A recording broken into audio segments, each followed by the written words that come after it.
start. Let's all stand for a moment of prayer, silent prayer.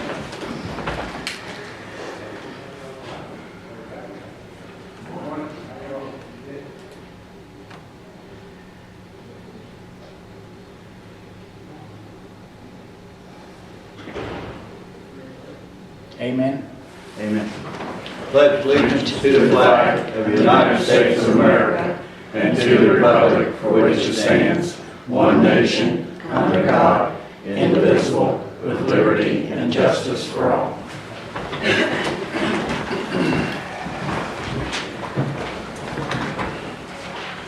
Okay, I will call this regularly scheduled February 3rd, 2015 meeting to order at 9:02 a.m.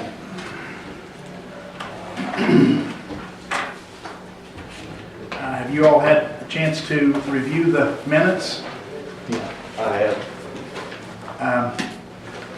There's one correction. It's under the meeting between DCEMS and DCAA. It's the paragraph right above the last paragraph. It says Commissioners Travis and Robinson voted for and Commissioner Robinson voted against. So I got that. if there's no other objections, then the minutes stand approved as read with that correction. There we have it. And we did. Okay, before we get started, I would like to introduce Betsy Shaw. She's our new assistant prosecutor, and she's, I believe, been on the job since last Monday? Tuesday. Last Tuesday, okay. Still on the weekend. And she's still with us. She's still here. Yeah, and from the looks of things, I'd say the county commission's probably going to keep you pretty busy. Okay, we've got a bunch of correspondence, so I'll just dive in. Doddridge County Commission, dear Commissioners, the purpose for the Commission to set up the Doddridge County Ambulance Authority was to provide emergency transport service for Doddridge County. Over the calendar year of 2014, I have kept record of the amount paid for the DCAA payroll, and reviewing these numbers, I have found the low to be $21,060.28 in March 2014 to the extreme high of $56,705.33 for the month of December 2014. From June 2014, the payroll amounts have shown a steady increase of a couple of $1,000s a month, and even with the DCAA reimbursing the county payroll by $10,000 per month, there is still over $40,000 per month being spent on payroll. What is causing this increase? I am guessing one of the reasons for the increased payroll is due response to emergency calls in the Salem area. But on the other hand, I've heard that the DCAA is currently taking out-of-county non-emergency transport calls. Is this true? I know from their finance statement they are paying to advertise in the Clarksburg Exponent Telegram. Why do they need to advertise if they are only taking Doddridge County's emergency calls? Then last week I was given a flyer that a friend found at an out-of-county nursing facility advertising the DCAA's availability to take non-emergency transports. I believe if the past meeting minutes could be located, that you would find the past DCAA board approved to stop providing all out-of-county non-emergency transports except for one patient. I have attended all of the open DCAA meetings in the past year, and I have not witnessed the DCAA board discussing or approving to begin providing out-of-county non-emergency transports. If the DCAA is providing these services, how much will this cost the citizens of Doddridge County in additional payroll, higher fuel bills along with the wear and tear on taxpayer-provided equipment. So my final question to the commissioners today is this: how can the DCAA legally use Doddridge County vehicles paid for by the Doddridge County taxpayers and Doddridge County employees whose payroll and benefits are also paid for by Doddridge County taxpayers to provide out-of-county non-emergency transportation? Tammy Beaver. Next one is from the American Red Cross. Dear community partners, I sincerely hope your 2015 is off to a safe and healthy start. This letter is sent in an effort to keep our key partners informed and up to date on all our contact information and locations to serve communities throughout West Virginia. The American Red Cross has been transforming its operations to meet the growing demand for our services while making the best use of donor dollars. In the past few years, the demand for our services has grown, and we must provide more robust and consistent services across the state of West Virginia, while maintaining fewer buildings in strategic locations to help our staff and volunteers serve every community. We also aim to increase both the number of clients served and the resources made available to them by adding more community volunteers and giving them leadership roles for the Red Cross in their communities. The statewide Red Cross structure allows us to deliver services more efficiently and effectively with service across the state. Please see the map of our Red Cross locations in West Virginia with contact information. Our transformation will include consolidating operations into 4 chapters, headquartered in Beckley, Charleston, Morgantown, and Parkersburg. There will also continue to be offices in Bluefield, Elkins, Huntington, Carneysville, Roncevert, and Wheeling. Blood drives are held throughout the state, and you can learn of one in your area by calling 1-800-GIVE-LIFE or by visiting redcrossblood.org.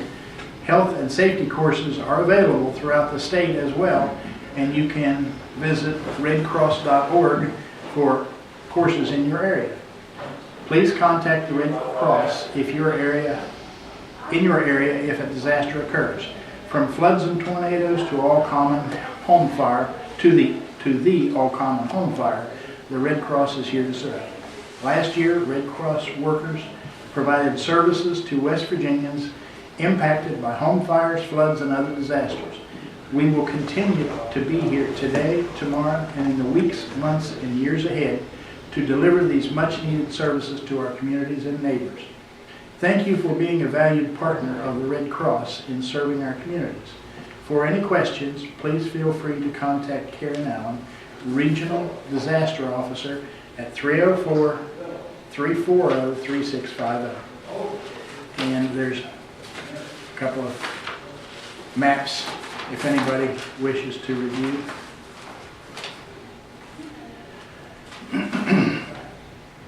Doddridge County Commissioners. Dear Commissioners, on behalf of county residents who cannot attend county commission meetings during regular business hours, 8 a.m. to 5 p.m., I respectfully request you hold one meeting per month at 6 p.m.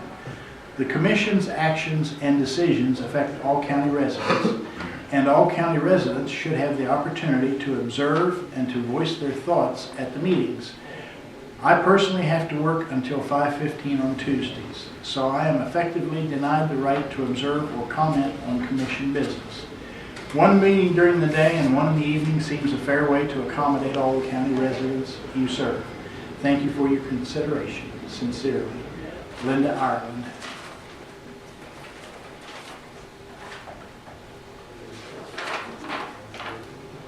Doddridge County Commissioners. Dear Commissioners, please be advised the unanimous vote to move the second County Commission meeting of each month from 6 p.m. to 4 p.m. is a very discouraging and disappointing decision. As a Doddridge County citizen working 45 miles east of the Doddridge County Courthouse, I could just make the 6 p.m. meetings on time when traffic conditions were favorable. A 4 p.m. meeting will be impossible for me as a concerned and interested county resident to attend. I respectfully request this subject be reconsidered by the Commissioners and the second meeting of each month be moved back to the 6 p.m. time slot to accommodate the 9 a.m. to 5 p.m. working majority. Thank you for your time and attention to this very important matter. Sincerely, Laura Price.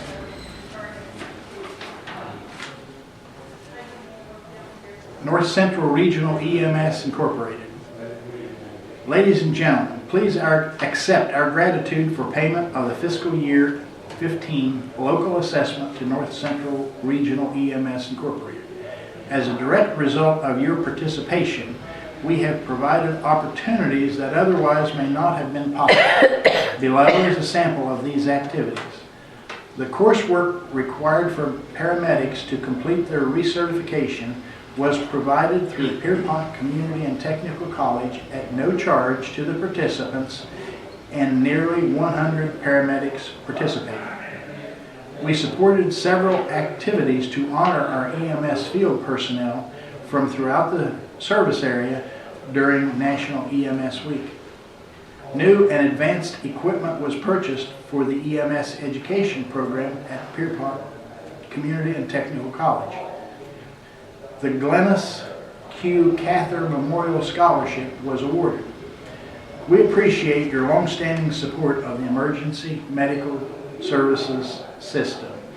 Respectfully, Glenn M. Satterfield, President.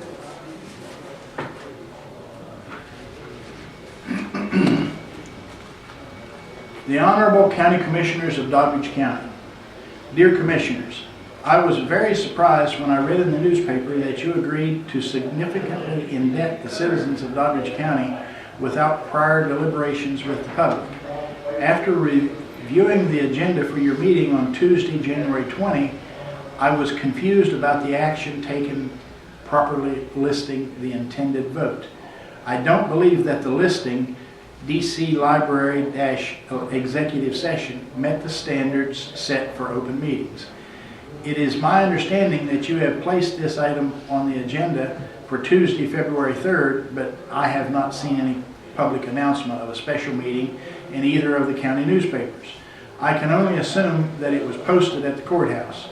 Either way, it would appear that the public was not given very much notice about your discussions leading up to your decision. I sincerely wish that I could attend the meeting on Tuesday. Unfortunately, I have an unavoidable commitment in another part of the state. This allocation of $2.85 million far exceeds any commitment of county funds in recent years and probably the history of our county. Long-term indebtedness of government entities can have very negative consequences as demonstrated by the federal government.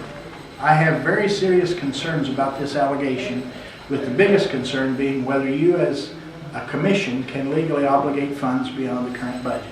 I would urge you to seek legal advice on this matter with particular attention given to Code Section 735 and 11826. I believe that even a lease purchase agreement must allow for the termination or renewal of the lease terms on a yearly basis. The violation of West Virginia Code in fiscal matters can have very serious consequences.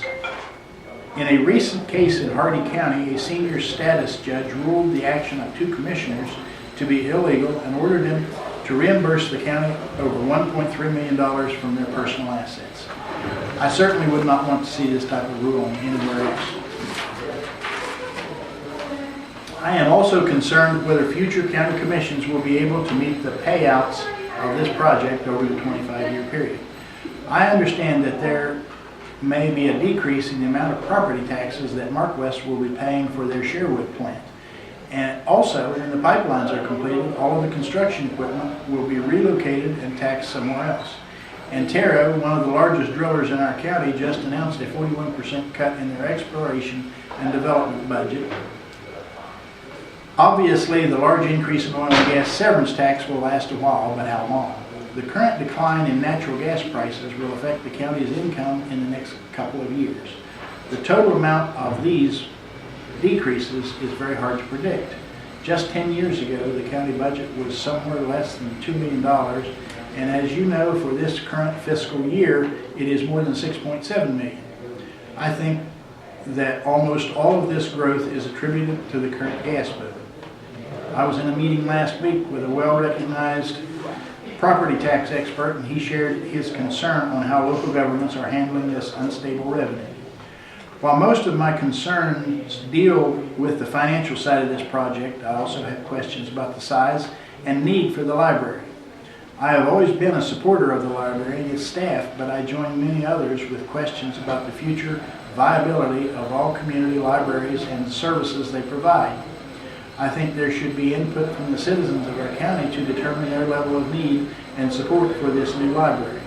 If this project does not meet with the approval of a majority of citizens, it may make it more difficult to maintain funding through the county excess levy. I understand and respect the fact that we have a representative form of government, and you as our elected representatives have authority to act on our behalf, but I think on a matter of this magnitude, public input should be sought. I thank you in advance for any consideration that you may give my concerns and requests. Sincerely, Cora L. Ash.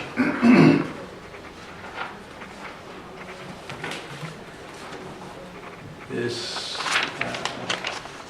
is addressed to me, Doddridge County Commission, and I think all the other, both other commissioners got the same letter. Dear Commissioner Robinson, over the past few months, we have been pleased to see some renewed interest in building permanent community funds at the Doddridge County Community Foundation.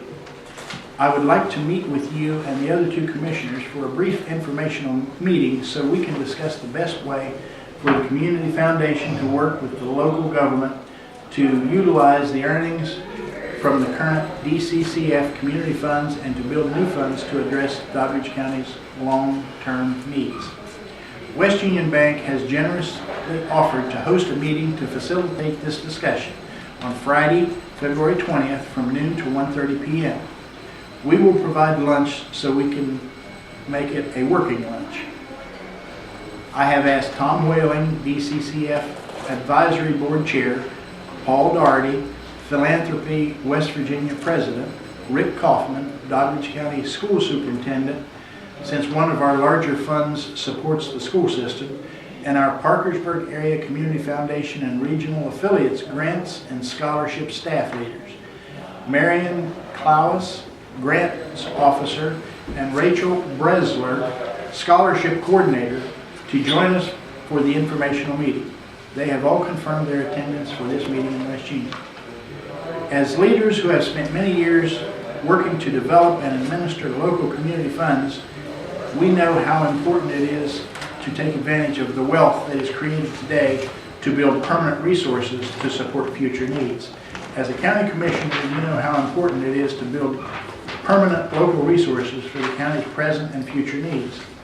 We will use this meeting to discuss opportunities to work together to make the best use of the current local funds and to encourage support, particularly from the oil and gas wealth while the activity is high, for new permanent local funds to build lasting support for Doddridge County.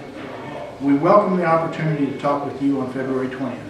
I would like to keep this meeting small so everyone feels comfortable sharing in the conversation. Please contact me by February 10th to confirm your attendance. You can reach me by phone, 304-372-8588 and 304-428-4438, or by email, jane.winters@pacfwv.com. Attached, you will find a page that outlines general information about DCCF and its current community support funds. Warm regards, Jane Winters. Also, and I guess this probably will come under correspondence also, DEP announces changes related to reporting water use.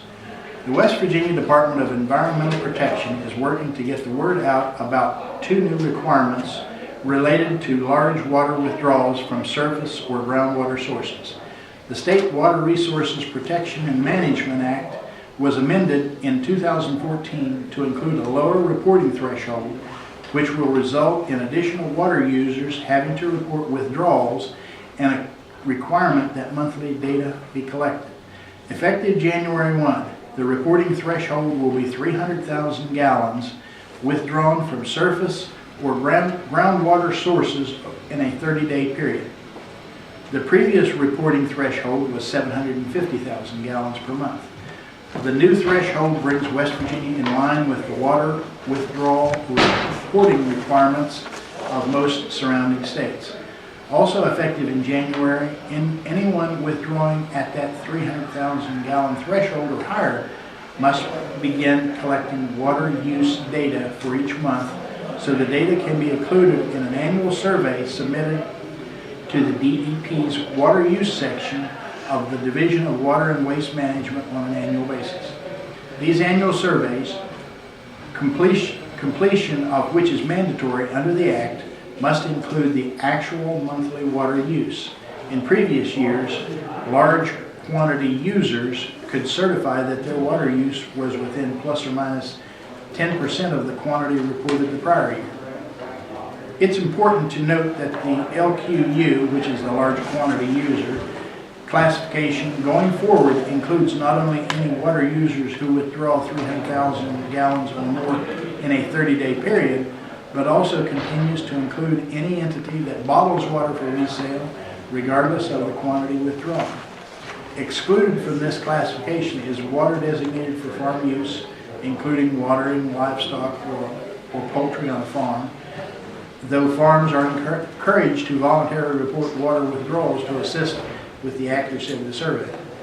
Entities that purchase water from a water provider are also are not considered LQUs. Because the agency cannot identify and contact every potential new LQU, the responsibility to report at the new 300,000 gallon threshold ultimately rests with each water withdrawing entity. The 2015 monthly data must be reported by March 31, 2016. The 2016 monthly data and each subsequent year's monthly data must be included in an annual survey submitted to the agency by March 31 of the following year. Persons participating in the LQU survey and registration shall provide the most accurate information available on monthly water withdrawals and future potential maximum withdrawals. Actual withdrawal amounts shall be established through metering, measuring, or alternative accepted scientific methods to obtain a reasonable estimate or indirect calculation of actual use. Although metering of the withdrawal is not specifically required, it is the preferred method for determination of monthly withdrawals. And it gives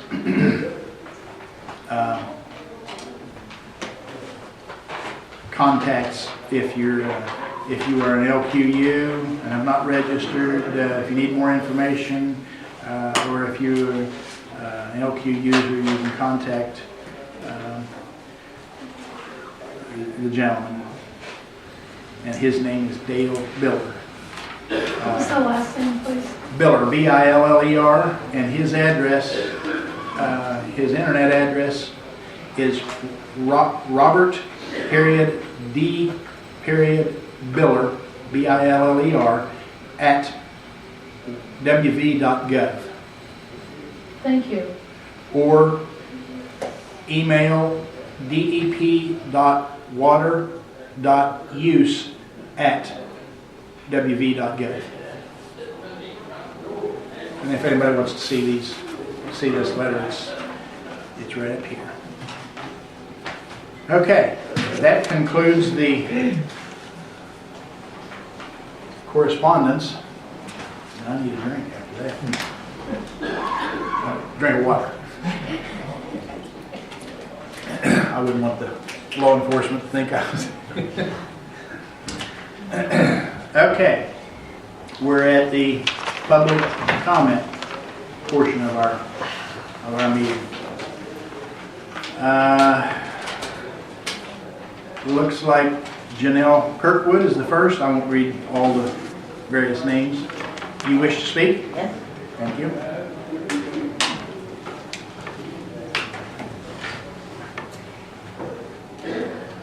I lived in this county for 11 years before I could come to a county commission meeting. It's important for us to be able to come to our commission meetings. We are citizens, we need to know what's going on. And I know it's reported in the paper, but somehow it has a different flair, different inflection and all the rest of that good stuff when you're here. The only reason it was only 11 years was because I retired. Would I still be working, which would be very possible, except I just had enough of teaching, but I still wouldn't be able to come to commission meetings. So in 15 years, you have afforded me the ability to come to 12, half of 2014's meetings. And I'd like to know why you've taken that privilege away from me. Well, away from me, I'm retired, I'll have it, but away from all these other people who can't come. Most people can't come both to a 9 o'clock and a 4 o'clock meeting. If they can come to both of them, they're retired like a lot of us here, but otherwise, that doesn't happen. You've got to be working one part of the day or the other. Or you're sleeping because you worked all night. So I would like to know why, since nothing changed between December 2014 and January 2015, except one member on the commission, why that time was changed. Why did you think that now it's not really reasonable for you to be here at 6 o'clock? Does anybody wish to respond? I'm going to try to remember exactly what was said about changing the timing, and correct me if I'm wrong. Wasn't it discussed that we changed it during winter hours, or am I wrong? Was that the reason why we changed it? So because of winter hours and darkness comes early? I think you made that suggestion, and it was determined that would, at least in my opinion, it would cause confusion. And we made the motion and decided. So rather than for 2, possibly 3 meetings, coming at an inconvenient time for you to come at 6 o'clock because the weather might be bad or the roads freeze up again, you decided for the whole year it just doesn't matter, we don't need to be able to come to those meetings. Doesn't make sense. It's just confusion because somewhere either in March or April you're going to shift that time. That you're depriving people of their rights to be here and observe their government, participate in their government. You weren't elected by retirees. You were elected by everybody. I don't have no problem changing the station much. You guys. Well, there was discussion at that point in time that county employees had to stay, and that it was an inconvenience to county employees, and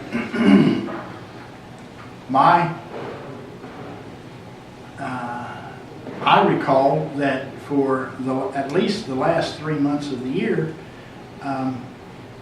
there were no individuals came other than the people on the agenda. There were no other people came at the last 3 meetings of the year, at the 6 o'clock meeting. That has happened at the 9 o'clock meeting too. I've been like, come in and say, oh my gosh, there's nobody here. Well, So, that factored into my decision. were you going to change the 9 o'clock because there are times when nobody comes at 9?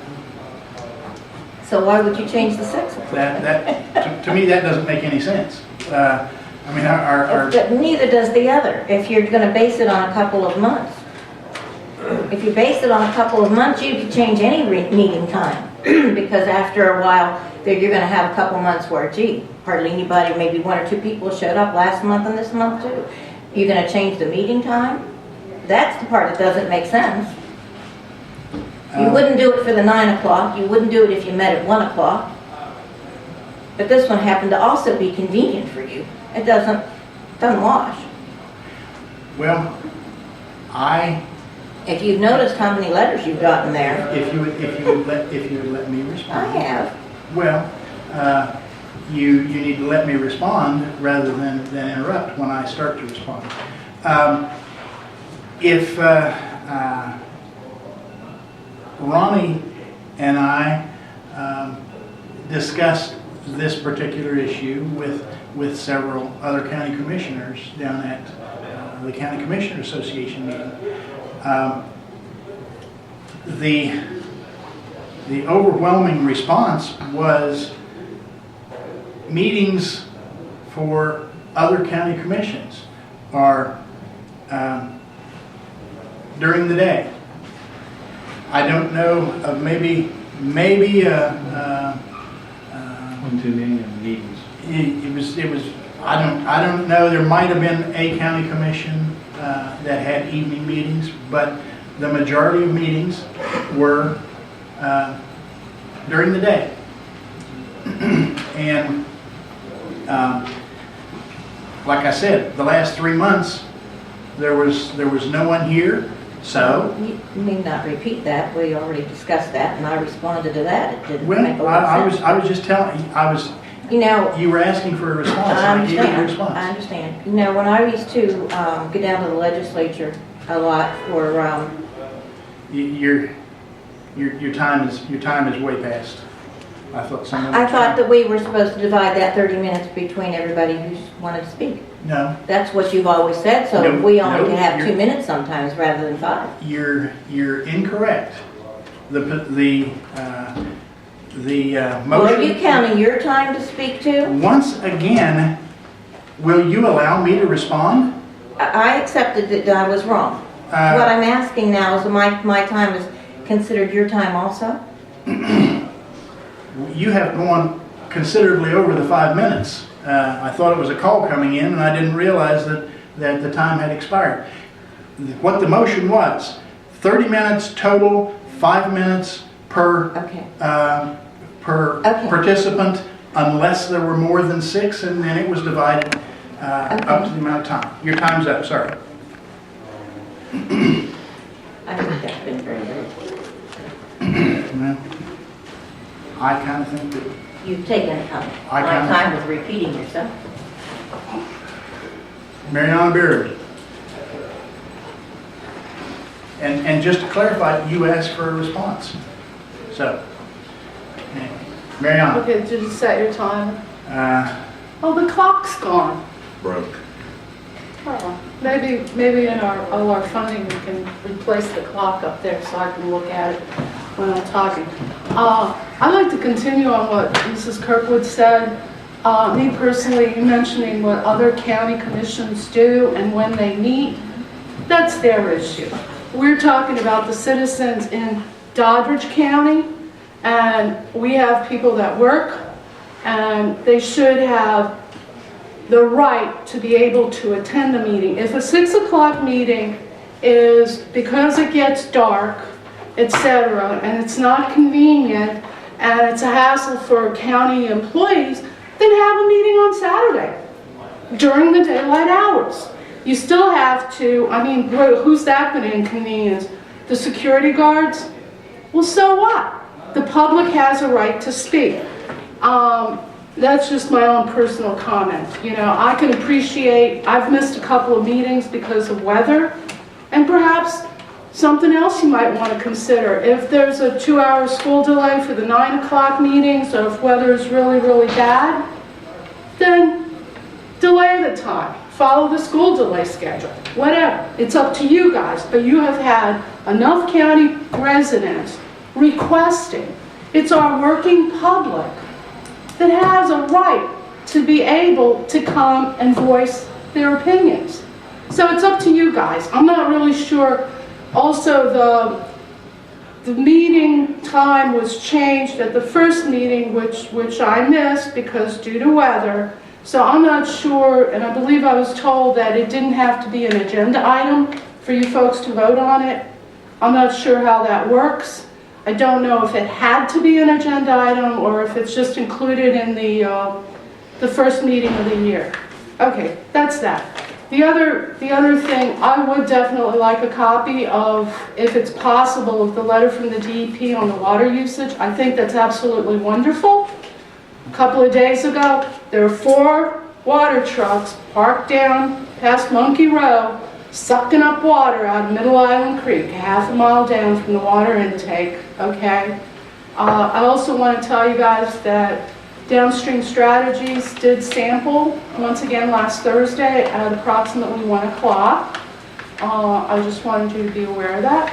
And I thank you for continuing to have our public comments and continuing to do that. Thank you. Tammy Beamer? My first question is, what is the Doddridge County payroll DCAA for January 2015? January is $55,305.92, and their donations for January was $10,500. Okay, is that 500 for the insurance? It's not for insurance, it's for food salaries. Okay, I'm going to preface my next section by saying I am in support of the library having a new building. But I have some questions about it because this was thrown on us so quick. Who's the architect of this? Who's going to be the architect of the building? You wish to respond? All understanding, we have had somebody do it. The plans that we were given last time were just drawings. They weren't an architect's renderings that had the elevations and stuff like that. That's why I was asking. I might respond that the building would be owned by Mr. Webb. So I would assume that that's who your question should be addressed to. Well, see, in the meeting here last time, the name of the owner wasn't given out, and I wasn't truly sure who that was, okay? Will the county be employing a projects manager, oversee the building of the structure to ensure that it's in compliance with governmental standards?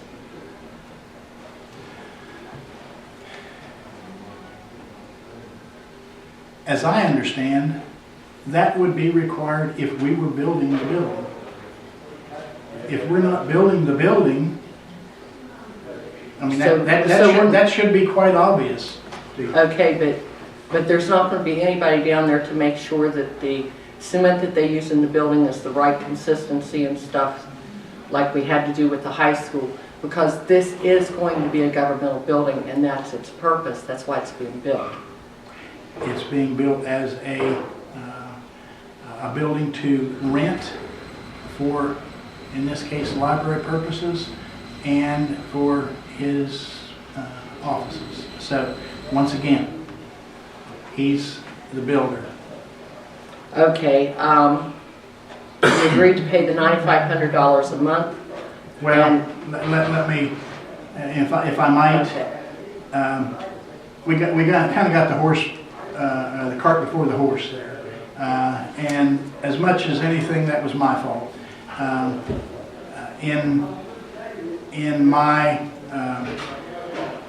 exuberance, I guess you'd say, to provide a nice facility for the library, I was aware that of the laws that Ash indicated in his letter, but it slipped my mind. And so we got the cart before the horse, but we are going to do this the proper way. We will. We have done some research, and I think we'll probably just briefly discuss that a little later on possible other options. But we're going to defer or table the actual approval and or determining whether or not we need a building commission. So. Okay, can I ask 2 more quick questions? Is this going, I know you're deferring everything, But is this going to be a lease purchase like the AA had with the equipment, where you all are connected to the bank, or the Doddridge County Commission's name was actually on the loan? Or is this going to be a straight owner purchase agreement? That's not what it's called. But where you purchase direct from the owner on a lease pay? I think to, I hate to make the statement to get around the prevailing wage, but that was the attorney's recommendation, that it be strictly a lease for at least 5 years. So it's To, not, you won't have any connection with the bank. that's my understanding. So what happens if he defaults on the loan? Where will that leave the county commission and the library? I guess we would have to deal with that. And one other question. Probably contractually, but go ahead. I'm I'm trying to hurry because I know we're on 5 minutes. That's right. When will the agreement between the building's owner and the commission be available for public review? You said now that you're going to go backwards, so. Well, we're not going backwards. We're just going to go back and do things as we are required to. And it's my understanding that that Mr. Webb is willing to go ahead under those circumstances. But we don't know that for sure. But Do I still have a few seconds? a couple of seconds, yes. Okay. I saw Butch go back and ask the floodplain coordinator if this was out of the floodplain, this building. Richard McMillan made the statement that the parking lot was going to be in the floodplain. If the basement is going to be on the parking lot level, why is it not going to be in the floodplain too? Floodplain only extends a certain distance from maybe the center. Basements are normally excluded. But this is going to be an operating basement. Could be. So nobody's taken The 500-year elevation. flood is the gas pumps at Steve Kelly's gas station. So if you shoot an elevation off of that, Ronnie knows, there's a mark over there in his building, but if you look out through there, everything drops off abruptly, and the parking lot's included. So part of the parking lot, I don't, until the elevations are actually shot and the floor levels established, I don't know, it's going to be close. That's it. Okay, if you're talking about the parking lot, if it's going to be asphalt. I'm sorry. Wait a minute. Okay. Your time's already. And I forgot last meeting, maybe the last couple of meetings, I made the motion way back when that county commissioners should have an opportunity, and I forgot to ask the county commissioners last meeting. Butch, do you have any? I do. Okay. I do. I want to respond to Tammy if I can. A couple of questions you had about the ambulance authority doing transports. I have knowledge of the same information you have, and I'll ask Cole Krim if this is true or not, doing transports out of the county. Yes, that is correct. And who gave you permission to do that? They know I needed permission to do it, but I did consult with the board of directors. When? Not open meeting.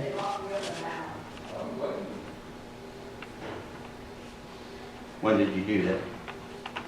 I can't recall the meeting date, it was sometime in the end of last year. Last year? Okay. I know when I was attending meetings, it was discussed out there that you wouldn't do transport. And it was also discussed that you would pay back the commission $10,000 when your checking account reached a certain point. But I'm understanding that that's all went by. Is that true? My understanding that was dissolved at a board of directors meeting sometime earlier in the year. It would be on a month-to-month basis determined by the board of directors. I can't recall the exact date, I'll have to go through the minutes and try and pull it up, but Okay. We budgeted $25,000 to give to you guys in our last budget, and we've exceeded that this year, so. Okay. Okay,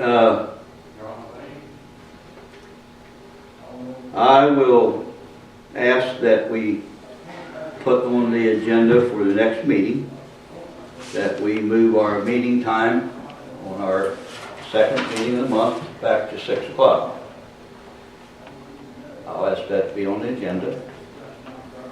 And I'll ask that we place the DCAA on our next agenda and ask for a certain amount of money to be returned to the commission per month. That's all comment I have. Thank you. I'm good. Okay. All right, now we're down to business. Pat Easter, OES report.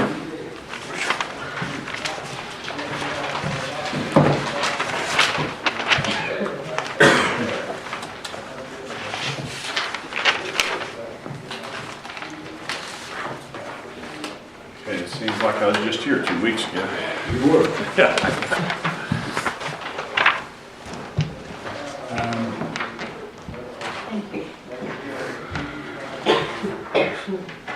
Do you have one for me?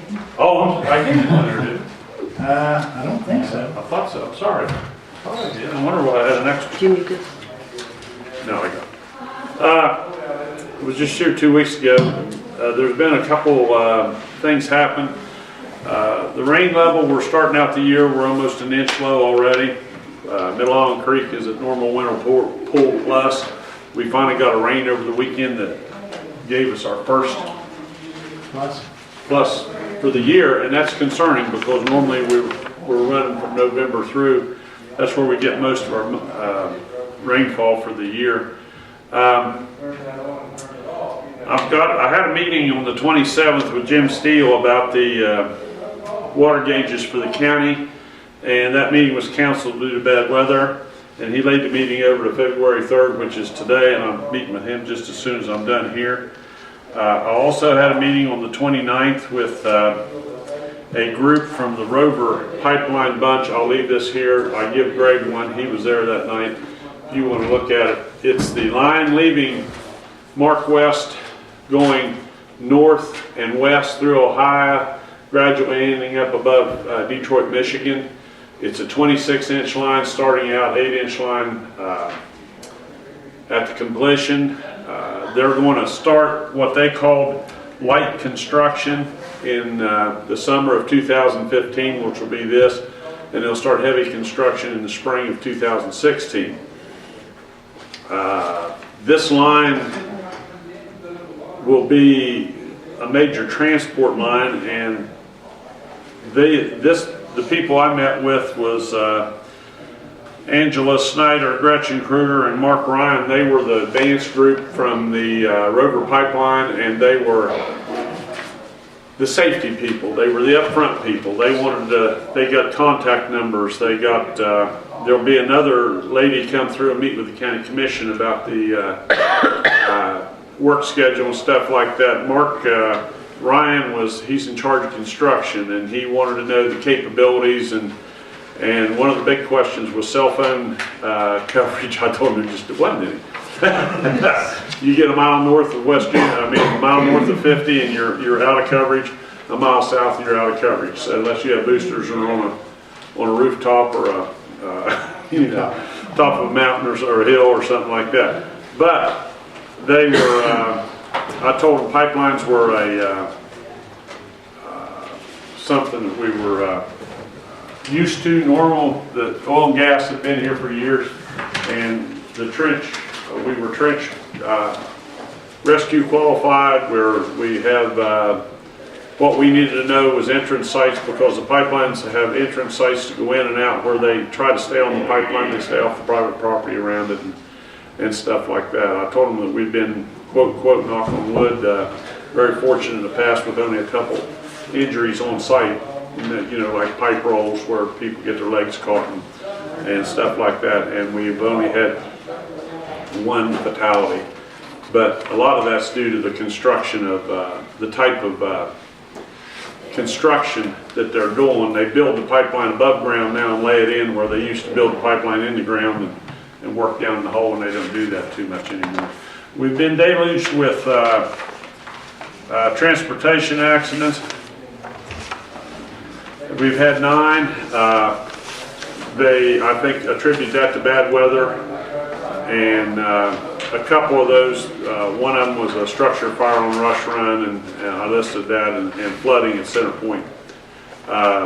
We have 2 upcoming events. April 9th is our next LEPC meeting, and that'll be at the Fairview, and April 22nd is the 911 Board of Directors meeting. We're trying to get reestablished down there. Other than that, it's been fairly quiet. The rain gauge thing is, we're going to try to establish today some areas.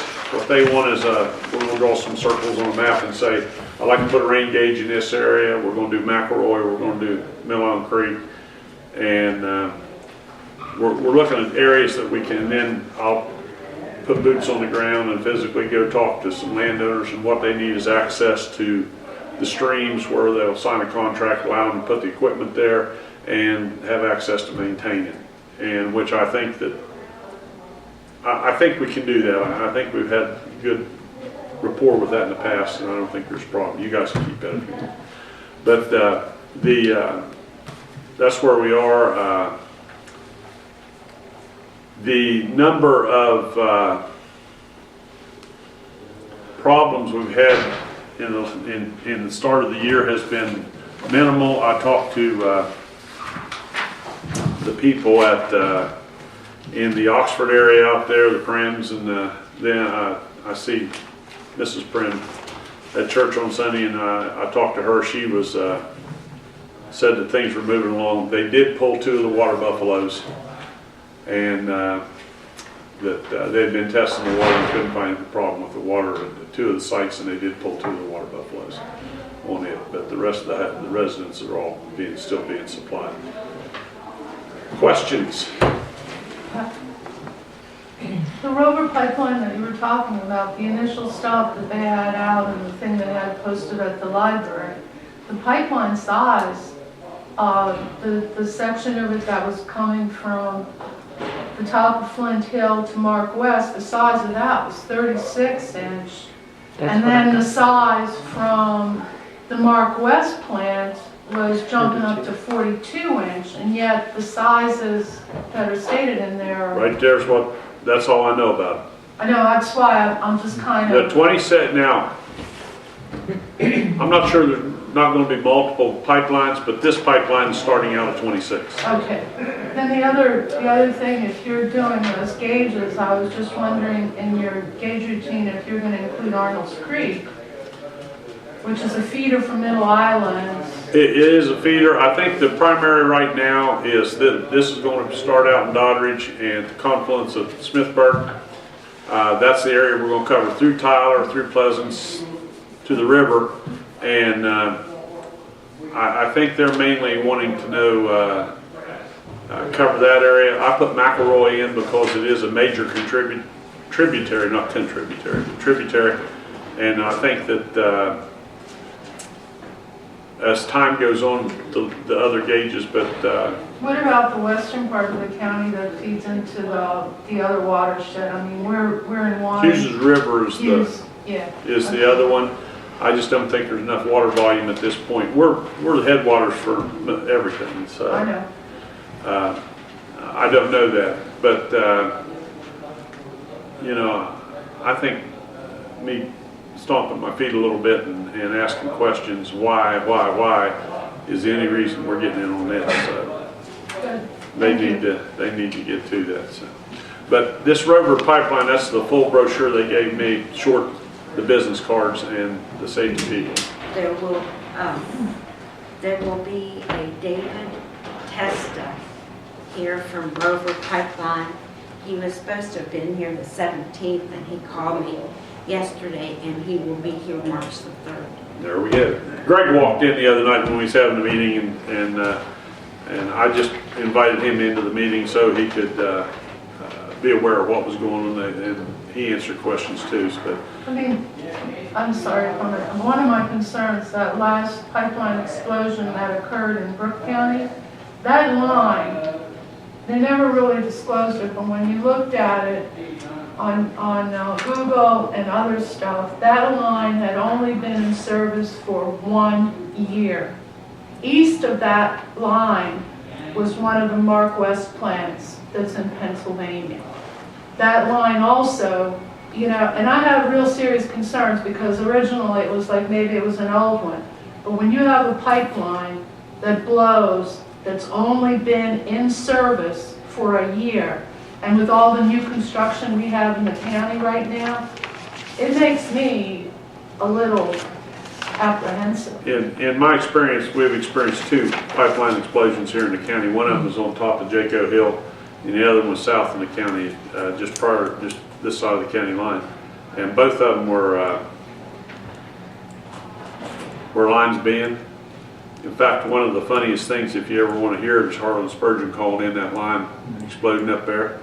And he was a driver and dispatcher down at the squad, and he called in and he said that line above my house just exploded, or it is just ruptured is the word he used. And the dispatcher asked him, is it on fire? And he said, you hear, no, but it will be. And then you hear the phone hit the floor and him running out the front door prior to the explosion. And the best thing, the one south in the county burned a house up at the county line, but there wasn't anybody living in the house. But there was one last year up one of the side roads on Flint. Well, there's more than that. I'm talking about major pipelines, because there's been one out there on the ridge prior to our house.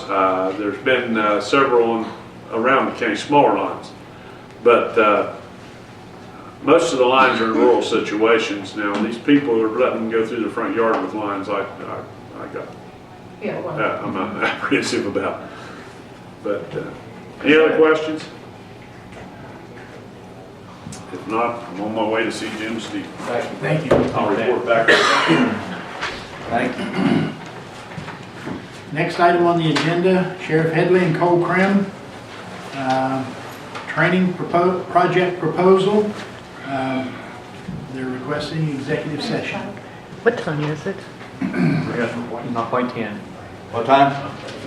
9:59. Then, don't you have to take the 10 o'clock appointment at 10 o'clock? We did. Yeah, Yes, we did.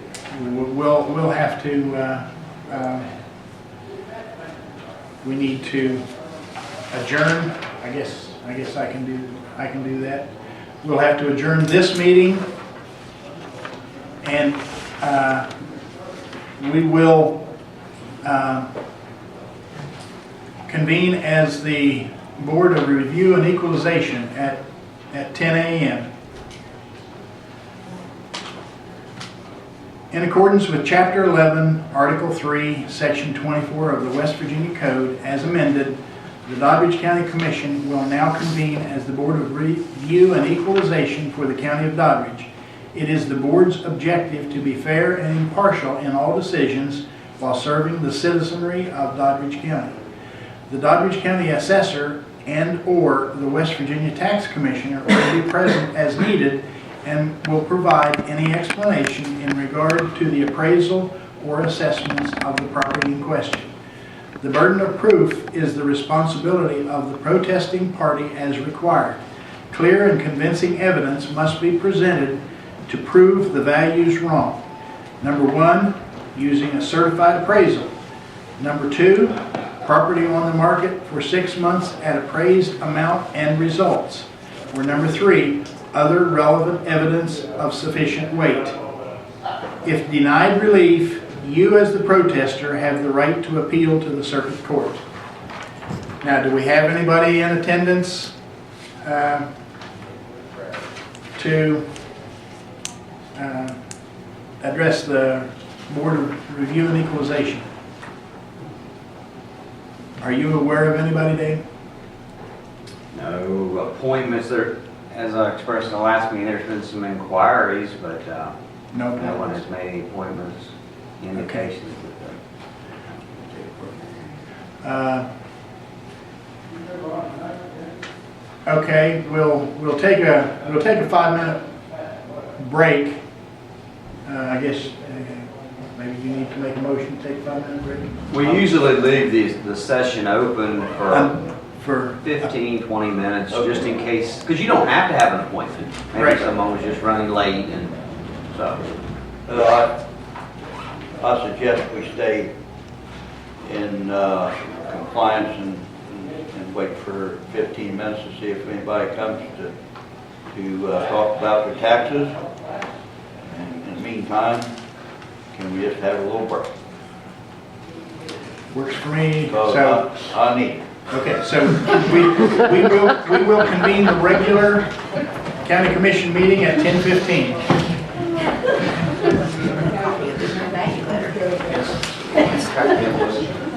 Hey, Beth, did you make 2 copies? Upstairs and turn one order. Be right back. Okay. Well, How are you, Mr. David? I'm alive. I'm not awake, I am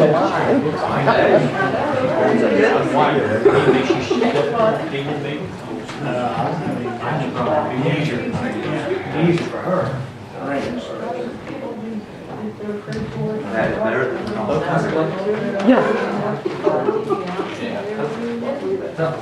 Everybody else that's here.